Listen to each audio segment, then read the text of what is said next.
Okay, welcome to the presentation on persuasion in the workplace. My name is Lance Davis, and this is for Com Study 633, Professional Communication with Professor Sauter.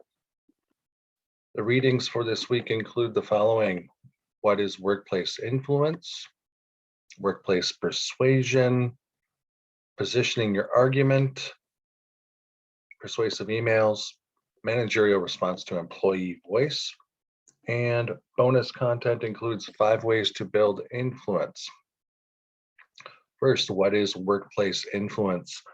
Ode 2010 shared that workplace influence is a highly individual issue. What influences one person, for you, for instance, will or may not automatically influence another person. What influences one of your senior managers may not influence a different manager.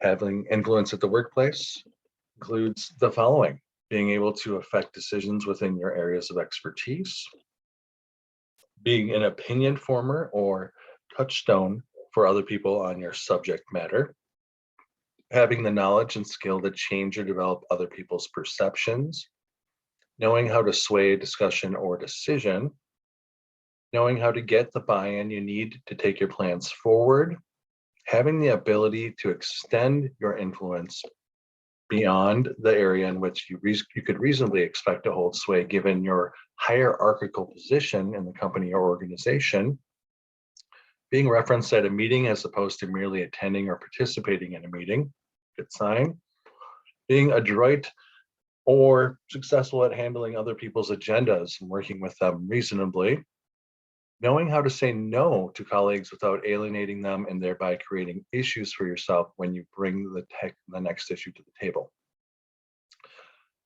Also, being given the freedom and trust by your senior managers to get things done is a sign. And another sign of influence is having the respect of your peers, team members, and senior managers. Perhaps the hallmark of a truly influential member of the workforce is to have learned how to influence specific key people on the specific key issues over which they would like to have influence. It's not, in this case, it's not the knowledge you have on an issue in and of itself, although it's certainly important, but the skill with which you apply that knowledge to the situation that you want to influence is key. In other words, it's the skill with which you use your knowledge to handle the key personalities and people that will help you build influence and sustain it. It's your ability to select an effective influencing strategy for each particular colleague that will distinguish you as a skilled influencer. Having influence at work, a definition. Ode defines having influence as at work as the following. Consider the following 3-part definition. Having influence at work is about introducing key information into a workplace debate which proves persuasive or decisive with your colleagues. Knowing how to position your interpretation of the facts, your opinions, and or your beliefs with your colleagues to so that what they say or do or think is developed as a result of your input. And lastly, conducting yourself with passion and conveying sufficient conviction for your position that your colleagues amend, modify, alter, or revise their plans, proposals, or objectives as a result of considering what you have said. Moving on, influential people are effective at providing input to workplace discussions, be they one-to-one meetings or group forums, in a way that results in the specific colleagues, in a way that results in specific colleagues that they are addressing. So they're effective, again, at providing input to those discussions in one-on-one meetings or group forums in a way that results, which gets results in the specific colleagues they are addressing. This includes listening to their input, altering their perceptions, changing their perceptions on an issue, adjusting the work process they intend to use from that point on. And again, those are all great indicators that you are having influence. Ode 2010 found that people who have acquired a degree of influence in the workplace have done so by having more than one strategy. Very important. They have a range of strategies and know which one to apply to the particular person they are dealing with in any given situation. So it is one of the main attributes possessed by a person who is perceived to have influence at work, the ability to select an effective strategy for influencing each specific person who is thinking they want to impact. Yes, some people do that through the quality of their arguments, the ability to inspire others to give their best, careful consideration of the situation they want to address, and then, and only then, a creation of a judicious, well-crafted proposal with, I must add, your audience and purpose, of course, always in mind. Okay, so moving on from Ode's what is persuasion in the workplace to workplace persuasion, and just a forecast, we will hop back to Ode in the next reading where she'll talk about positioning your argument. So this is a nice segue. Workplace Persuasion by Gina and Pradhan, 2020, takes a look at first some weaknesses in dealing with people and management. So a pull quote here is: the greatest continuing area of weakness in management practice is the human dimension. So we're dealing with humans, let's not forget that, please, and the complexities that involves. So this study presents a conceptual definition and validates the structural dimensions of workplace persuasion.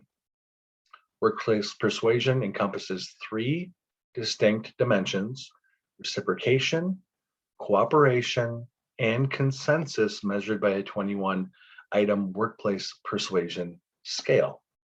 Until now, it's an important detail, there has been no established definition of the concept of workplace persuasion, in quotes, while there is an ongoing debate among practitioners to explore its possible dimensions. So it's kind of a big deal to establish a real definition of the concept of workplace persuasion. Therefore, bridging the communication gap between managers and employees by making people understand the larger organizational picture should be the priority of practicing managers. Observing the need of the hour, most of the scholars have developed and used the connotations of persuasion, that's your own personal ascribed meaning, in this case, in their own ways, depending on the research framework. Schmitz, Prune, and Van Riel, 2001, advocated the importance of internal communication while citing it as a neglected area of management. I personally agree that it's neglected. Later, Kitchen and Daly, 2002, asked future researchers to capture the subtleties of employees' perception towards their workplace. The term workplace persuasion is largely used by communication experts as training and development interventions in various forms, such as employee communication, employee relations, and staff interactions, and more. Bernays, 95, stated persuasion is kind of a consensus to realize organizational goals. Maloney criticized persuasion as strategic propaganda of managers for manipulating and controlling employees. That's strongly worded. Sparrow and Cooper accentuated the role of communication as a foundation of organizational development, OD, while stressing on the fact that trust and cooperation is a precursor, a necessary element that comes before actual persuasion. Lastly here, when Captain, LaCroix, and Sine highlighted the fact that responsiveness to persuasive communication is largely based on personality traits, occupational settings, and that future research is warranted to examine the way persuasion really works. Moving on, the experiential descriptions from the respondents in earlier literature support shaped the construct of workplace persuasion is consisting of 3 dimensions. Again, these are reciprocation, cooperation, and consensus.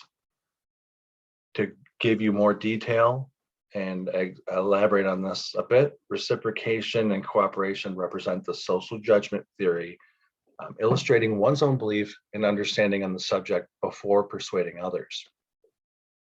Reciprocation provides the base to understand the tolerance level towards others' opinion, reach out to all levels of the hierarchy in the company or organization, and predicts the extent of attitude change of the persuader. Consensus, on the other hand, was conceptualized from the ideology of balance theory. This says and supports the cognitive consistency motive of the persuader and the persuaded. Both of the theories convey a common message that the persuader should have inner congruity over the issues which he or she wants to convince the persuadee. Our assertion, or the author's assertion, overlaps with the central idea of both of the theories that, importantly, an individual's workplace persuasion skill depends on his or her inner convictions about the merit and just of the matter which the individual wants to impress on others. So the persuasion will be meaningful and significant if the person, him or herself, is really invested in the issue. Moving on, workplace persuasion. In addition to what we've said here, we're going to add persuasion ranges from minor change in belief patterns to comprehensive variation in behavior and outlook. It's a big swing.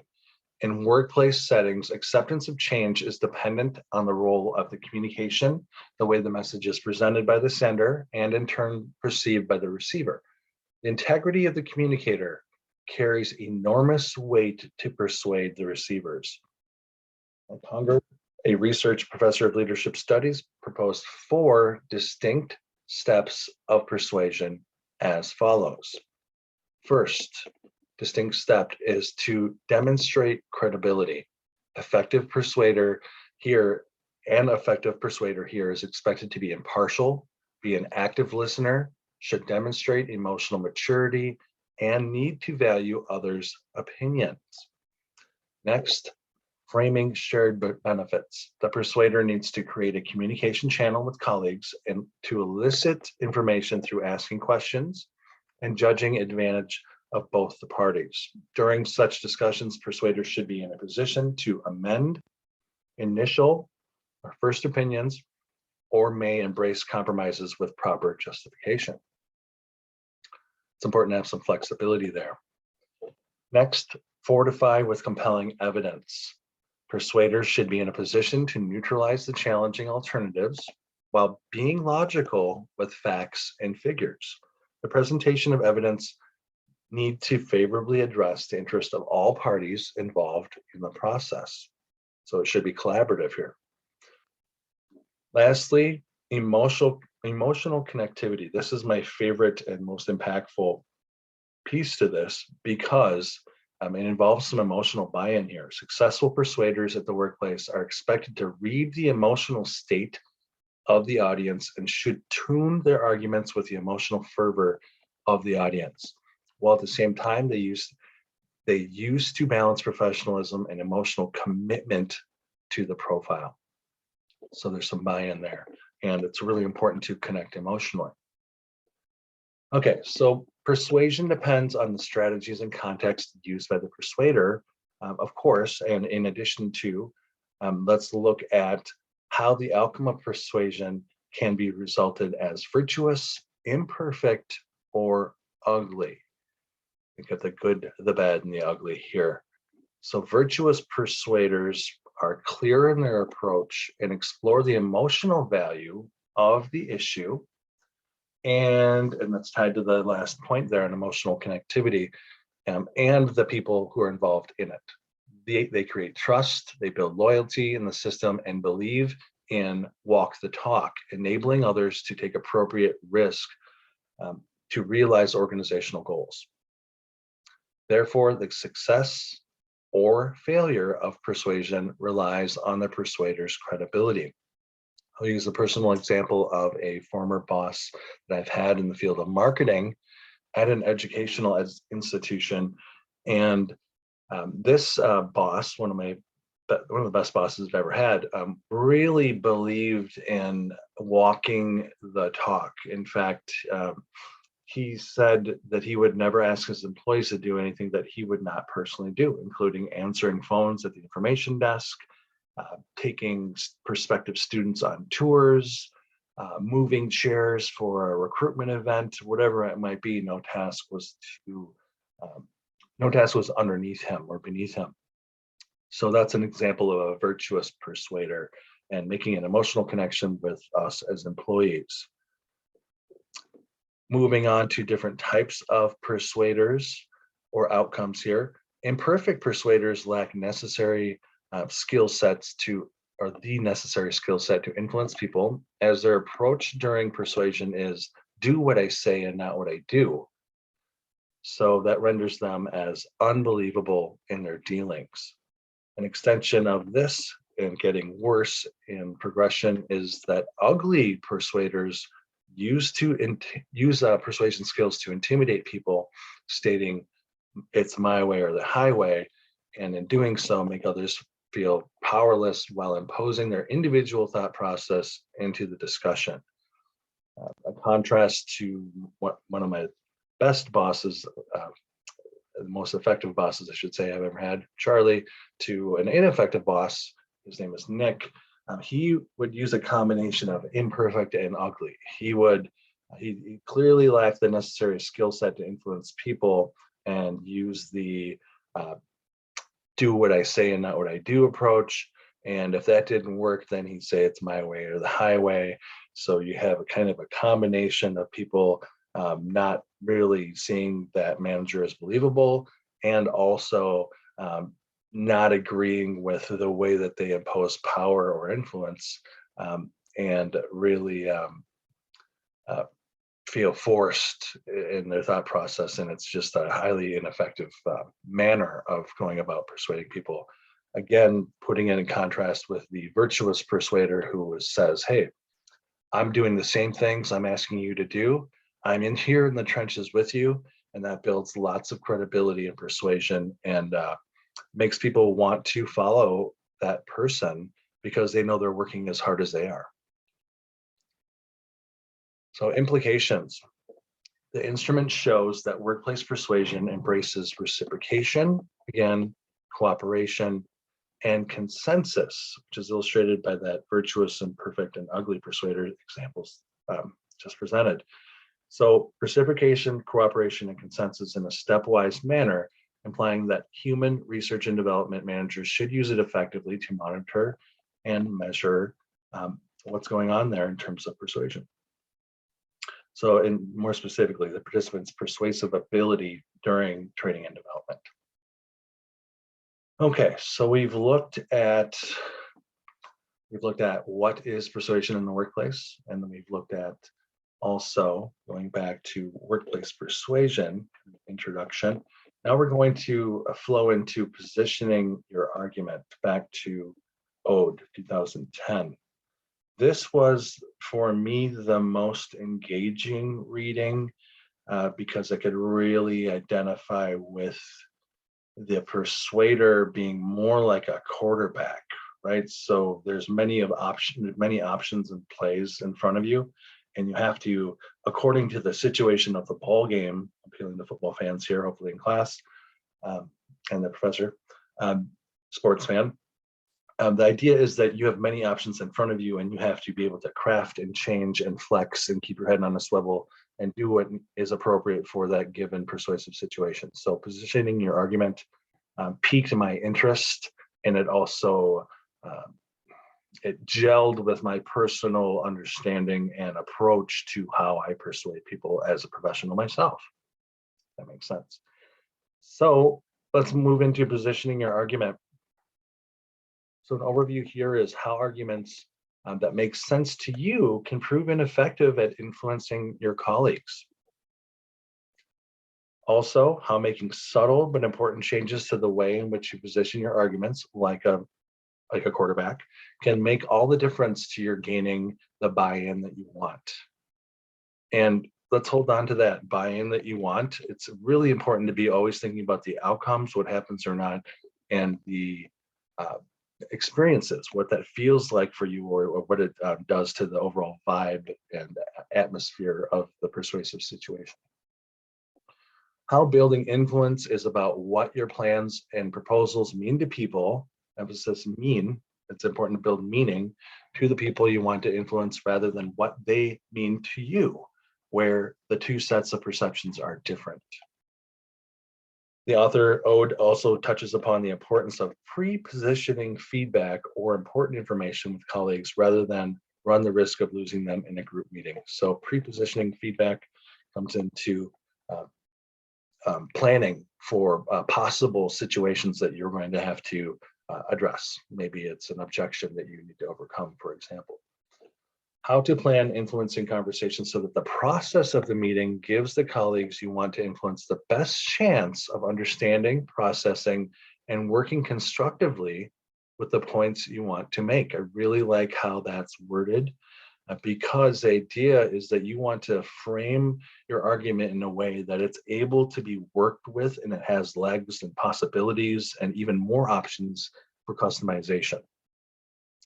Okay, so this involves constructing your arguments first, then emphasizing aspects of your arguments, always with the audience and purpose in mind, and then lastly, positioning your views with the colleagues you want to influence.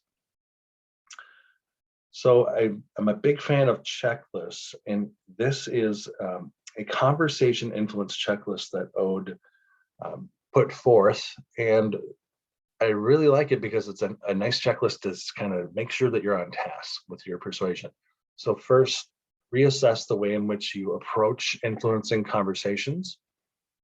Sometimes half the battle is the way that you go in and the way that you position yourself, and not kind of shoot yourself in the foot coming in, right? You want to have the best foot forward. So reassess the way in which you approach even any influencing conversation. Next, highlight a range of reasons why an argument that you consider to be clear-cut might fail to influence a particular colleague. So note areas for improvement and maybe gaps in your argument that need work for that specific audience and purpose.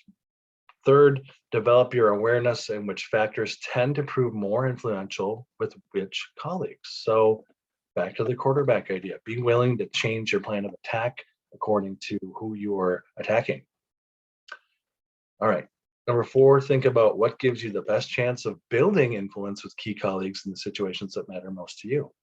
So after you do number 1, 2, and 3, what that leaves you with is, okay, now that I know what my approach is, and I know what are the reasons why this might not work to convince or to persuade, and then what are the areas that are influential and what are not, what is working, what is not working, and then think about what really gives you the best chance of building influence with those key colleagues that matter most to you.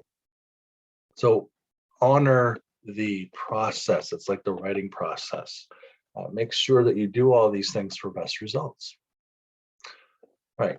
Having influence at work, a definition. Consider the 3-part definition. Having influence at work is about, per Ode, again, in 2010, introducing key information into a workplace debate which proves persuasive or decisive with your colleagues.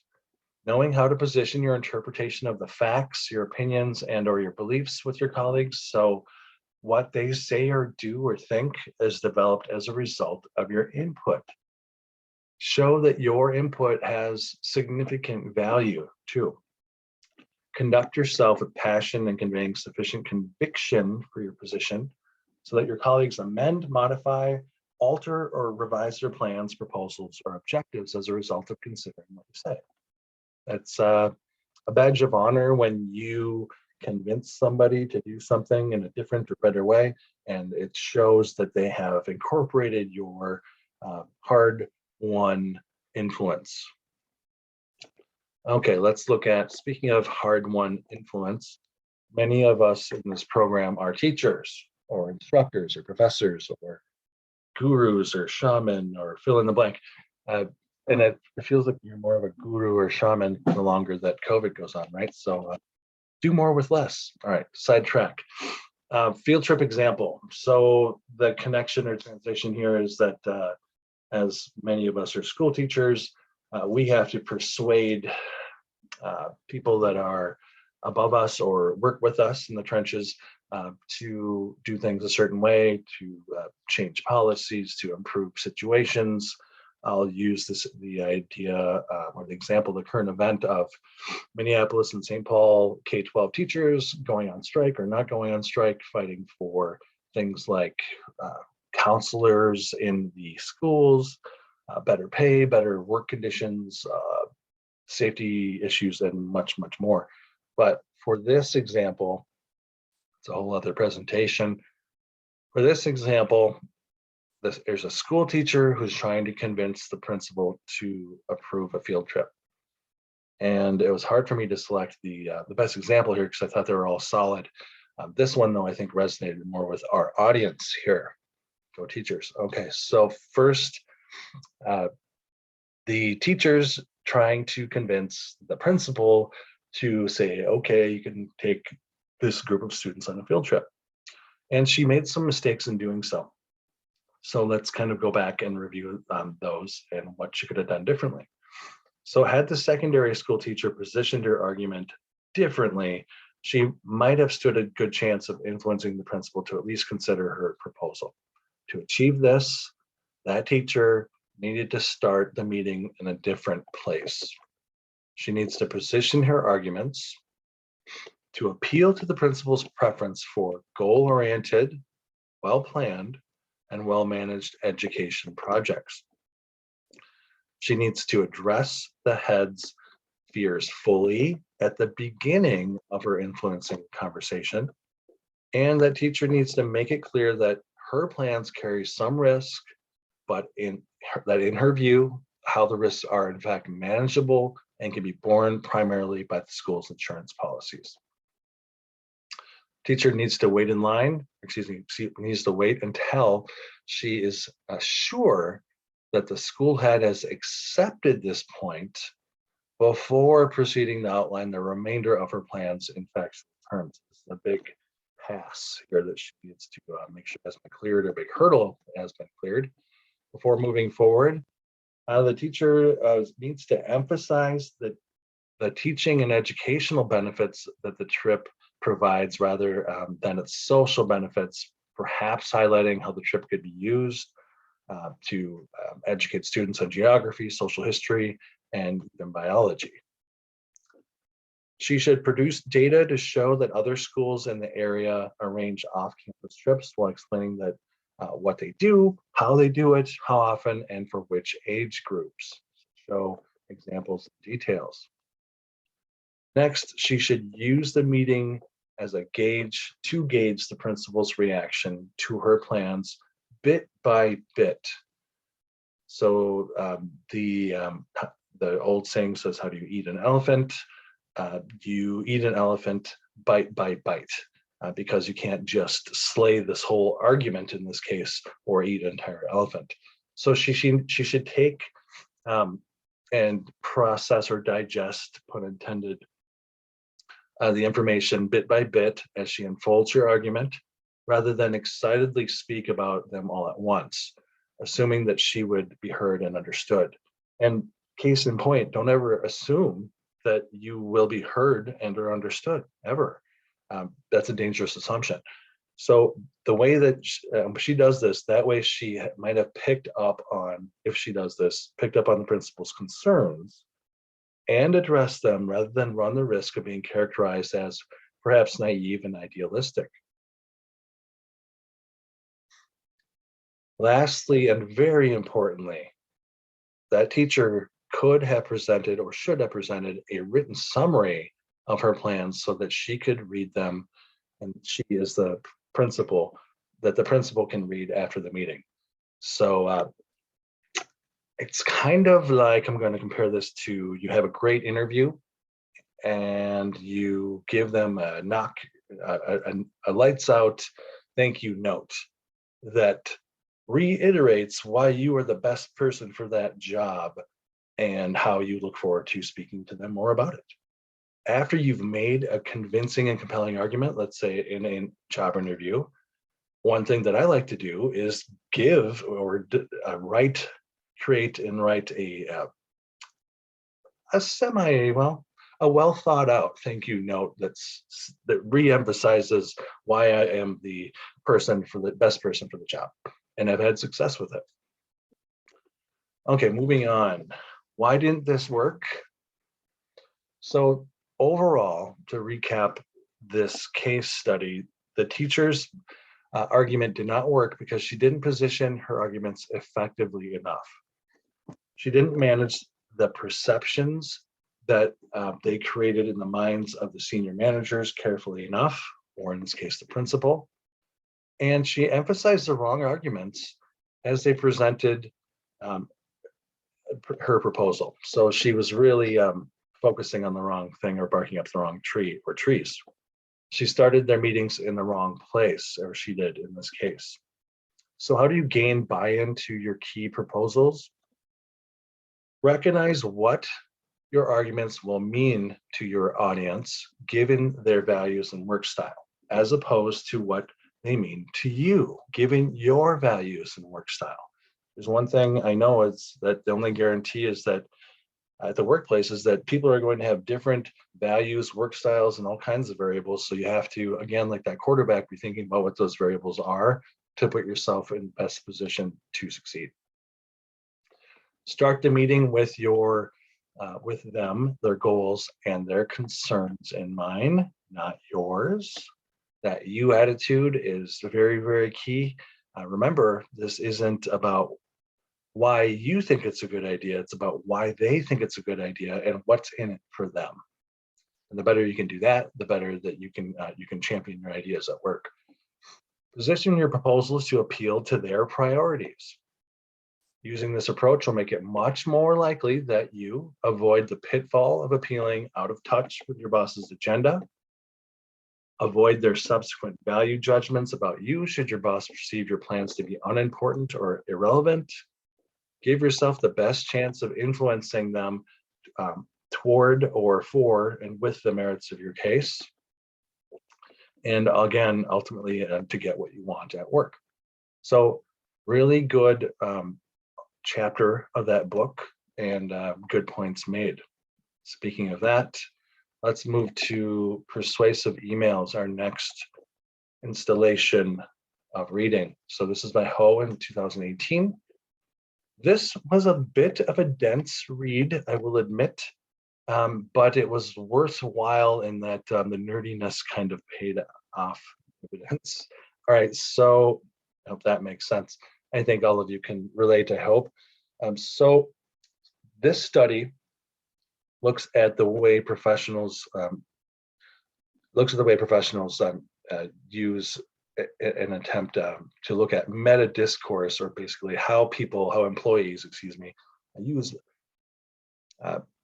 different strategies, including certain word choice, let's say, or meta discourse to achieve persuasion through workplace emails. And we'll dive more into what meta discourse is here.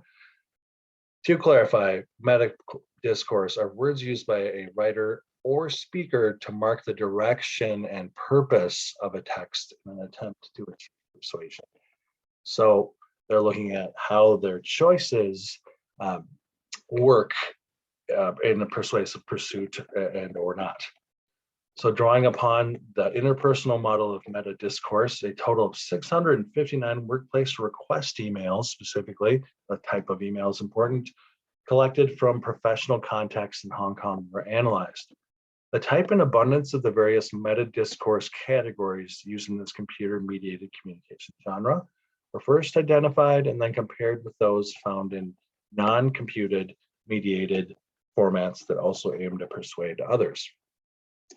The study aimed to find out how professionals chose to use specific words for specific persuasive reasons through meta discourse, again, or analysis of words used by a writer or speaker to mark the direction and purpose of a text in an attempt to achieve persuasion. In this case, workplace emails, and how these persuasive attempts differed from those made through non-computer or non-technical formats, let's say.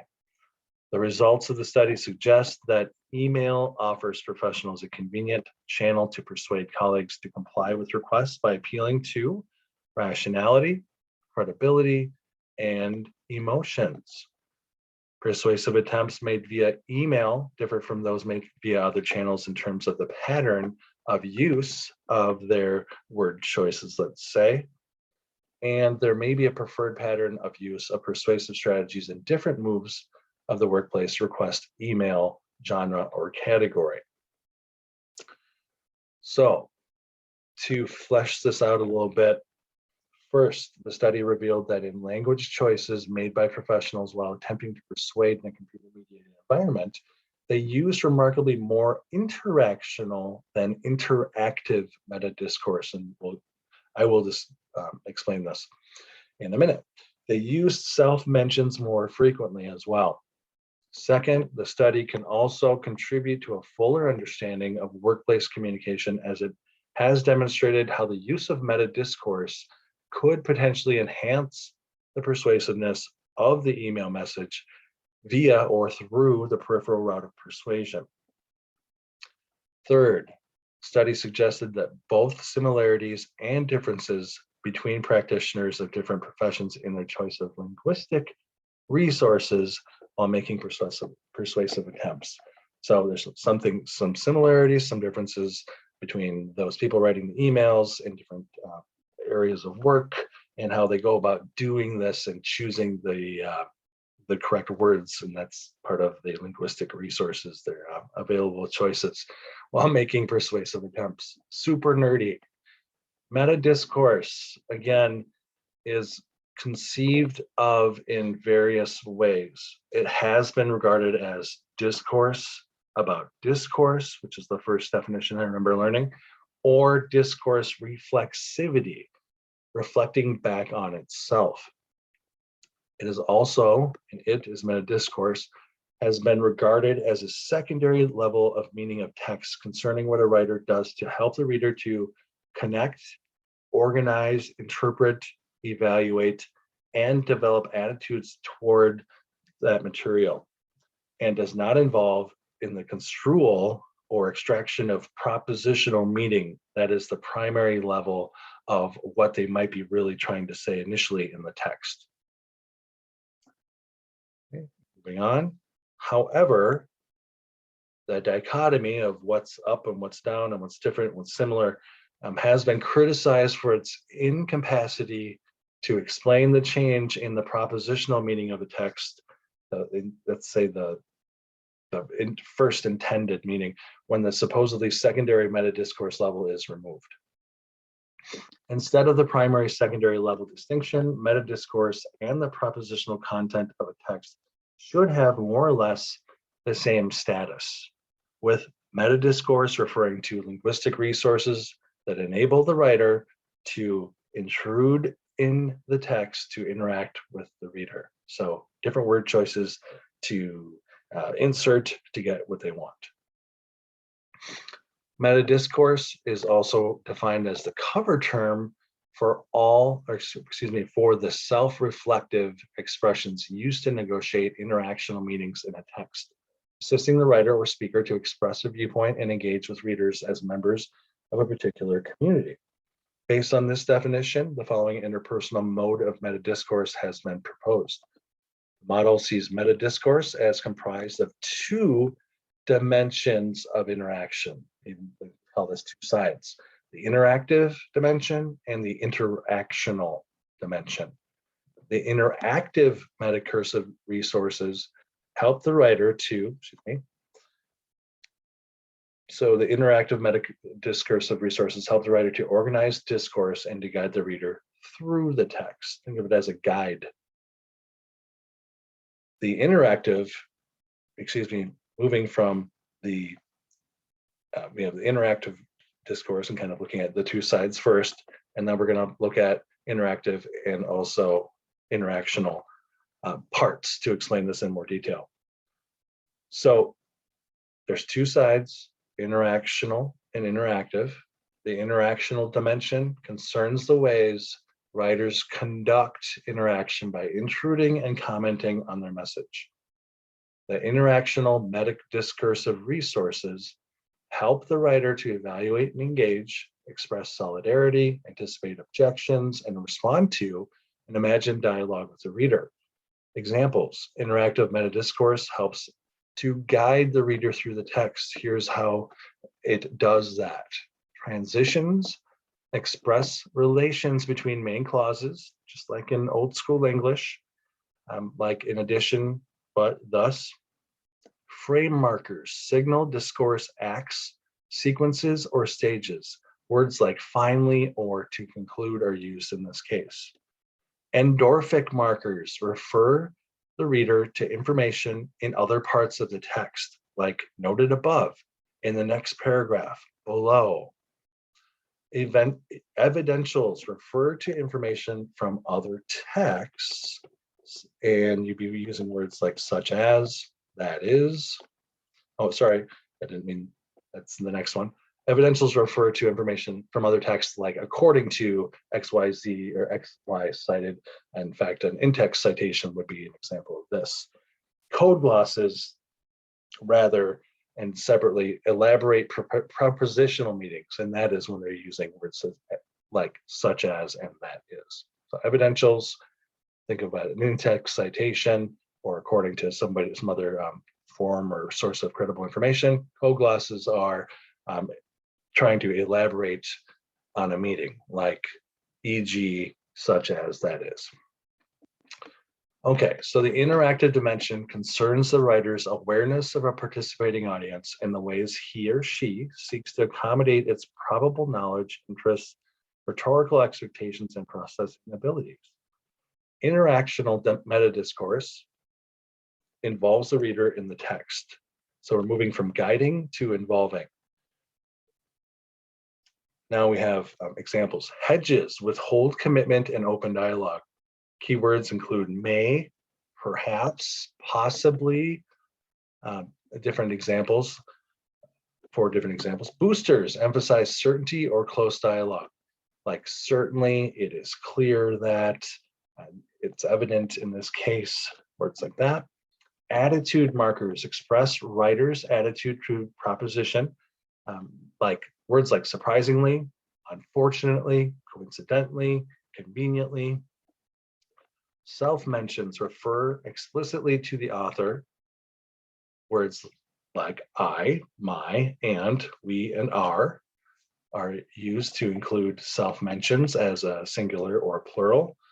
Engagement markers explicitly build relationships with the reader. And some keywords here are, please note that, consider, and inclusive words like we and are used. Engagement markers are highly effective, I must say, in education contexts, in lots of emails that I've seen. Okay, results of the study. The first person singular pronoun I, speaking of that, branching off the last point, is, so the first person singular pronoun I was the most preferred token of self-mention, a phenomenon also observed in another study which only analyzed the request emails written by teachers. That's funny, I was just talking about education. Second, the present study also suggested that professionals may have differential preference for persuasive strategies and different moves of the request email genre, different audience and purposes, let's say, different subcategories, different reasons, different purposes. Their weaker preference for the management of the association rights of the recipients using the inclusive we, us, instead of the direct involvement of the email recipients, using the second person pronouns like you, your, set up an interesting contrast with Ho's previous 2014 study of the discourse of workplace request emails, which reported a strong reliance on the management of association rights in the professional attempts. So that's a whole other ball of wax in Ho's 2014 2015 study, but they're making a contrast between what they've witnessed then and what they're seeing now in different ways. Okay, so moving on to managerial response to employee voice by Zhang, Liang, and Zhai, 2018. I found this reading to be very interesting as well. And I liked the relationship side of it. So drawing on social persuasion theory, this study explores factors shaping effectiveness of employee voice, promoting, employee voice is specifically promotive behavior, communication behavior, that emphasizes expression of constructive challenge intended to improve or make improvements at a company or organization by analyzing message, receiver, and source characteristics of employee voice on leader receptivity, which is, are they likely to receive this positively and maybe take action on this information, and whether the effectiveness of employee voice depends on authentic leadership and employee expertise. Leaders respond, so the authors said that leaders respond more receptively to promotive voice than prohibitive voice. Leader receptivity depends on authentic leadership and employee expertise as well. This relationship is more pronounced when expertise or authentic leadership is high. Receivers are more receptive to messages with explicitly stated solutions, and positive framing also help in that case, in that regard. So as both promotive and prohibitive voice are meant to be constructive, constrictive, and helpful, they may be able to get different responses, I should say constructive, excuse me. So as both promotive and prohibitive voice are meant to be constructive and helpful, they may each get different responses as they show up with different content and framing. There is a favorable response to messages that explicitly recommend a solution. All right, so let's dig in here to promotive voice itself. Promotive voice is a way of presenting your information, of course, in a certain way, shape, or form to get what you want from your boss. Maybe it's championing an idea here, or suggesting a process improvement would be a good example. So promotive voice provides suggestions and innovative solutions that help teams, including making an effort to think through and solve an issue in advance, showing other orientation and concern for the organization. This is likely to be seen as the correct approach, as it is seen and interpreted as pro-social and positive. Prohibitive voice. It's funny that I had the typo that said constrictive, because I would say that instead of it being constructive, like promotional voice, prohibitive voice would in fact be more like constrictive, like a snake squeezing the blood life out of a manager. So prohibitive voice is prevention focused, as it identifies problems and provides alarming messages, but do not provide solutions. This approach is seen less favorably, as it is difficult for managers to recognize the pro-social and constructive motive involved here. So positive attitude framing.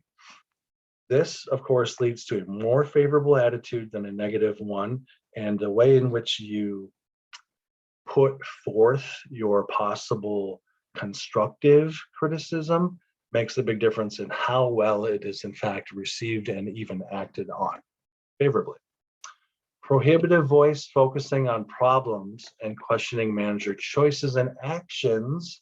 I just picture a bar of sandpaper scraping against the manager's skin here. So when you are focusing on problems and questioning manager choices and actions implicitly or explicitly, this is showing criticism. Prevention focus and negative framing can trigger negative emotions and is viewed as undermining unity and collective commitment. I would say that that's also true in the educational arena, in my own personal experience. Promotive, and just what I've seen, of course. Promotive voice, in contrast, that points out ways an organization can do better, shows positive framing, that is of course taken more favorably, and also it is seen as more valuable feedback and input. It gets just taken more seriously because of the way that it's presented. Leadership. So two important variables here, of course, are leadership and employee expertise.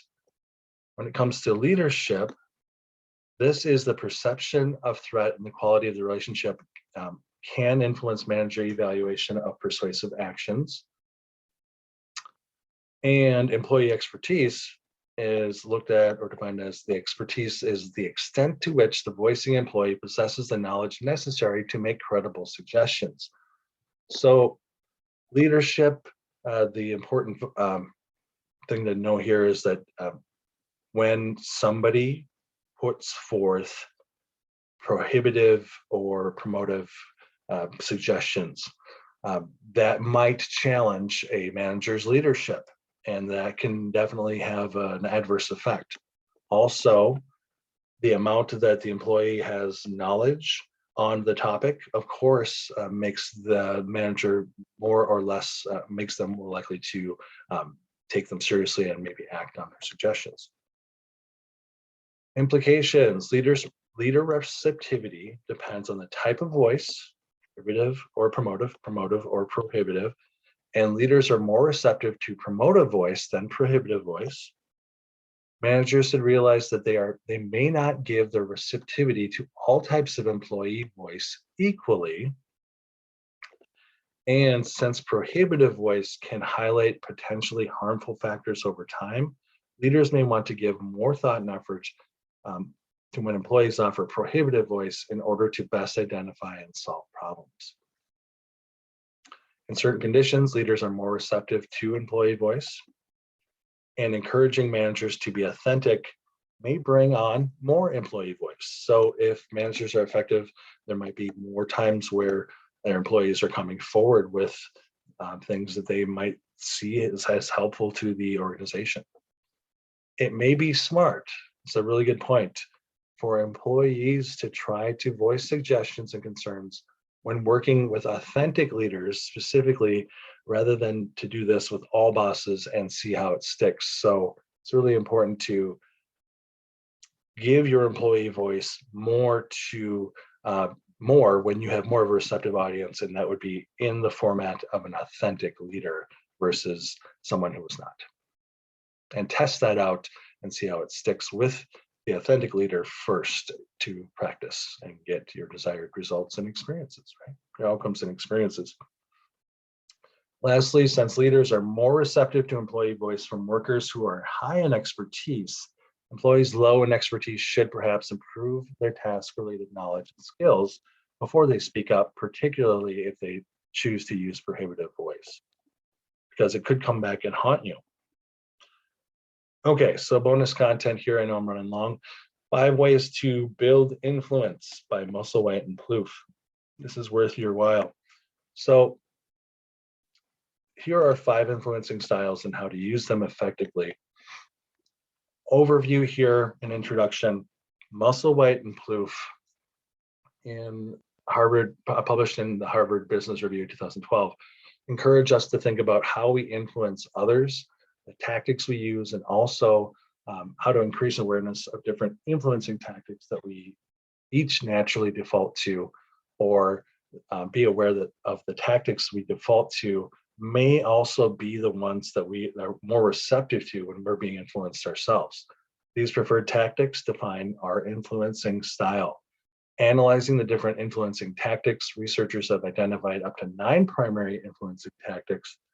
But here in Musselwhite and Plouffe's, again, 2012, quest to further understand personal influencing styles, additional research was performed built on the existing knowledge base, and the research identified 5 distinct influencing styles. So kind of parsing it down and putting it into categories. Rationalizing, asserting, negotiating, inspiring, and bridging are the 5 influencing styles. So again, out of those 5, let's take a look and see what they mean or may mean to you and I. Rationalizing.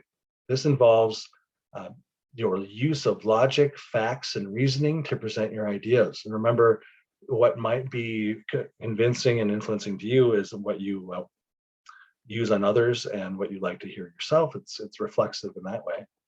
Do you leverage your facts, logic, expertise, and experience to persuade others? Moving into asserting. Do you rely on your personal confidence, rules, laws, and authority to influence others? Do you insist that your ideas are heard and considered even when others disagree? Do you challenge the ideas of others when they don't agree with yours? Do you debate with or pressure others to get them to see your point of view? Let's move into negotiating.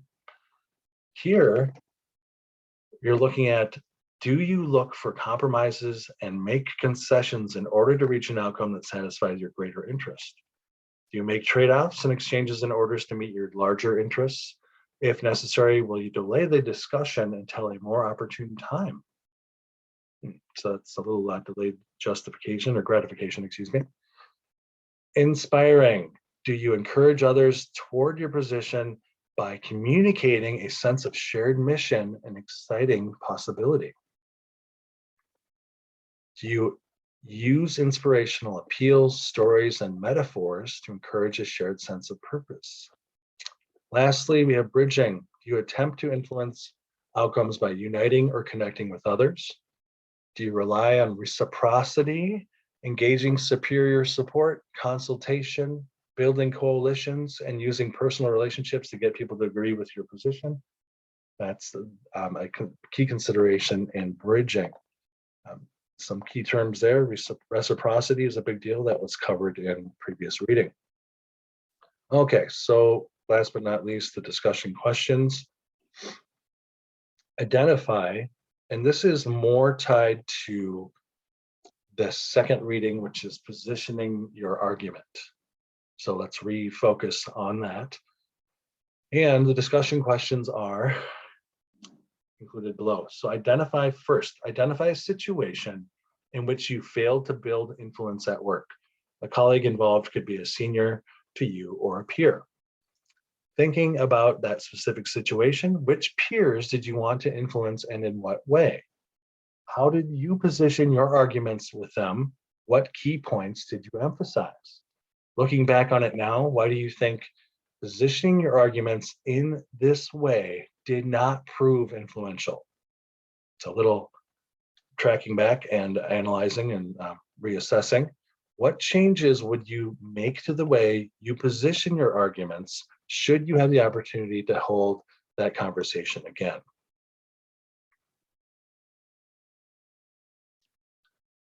Before you answer those questions, also, a recap and application. While pondering the answers to these questions, revisit and apply these considerations. Let's go back to that conversation influence checklist.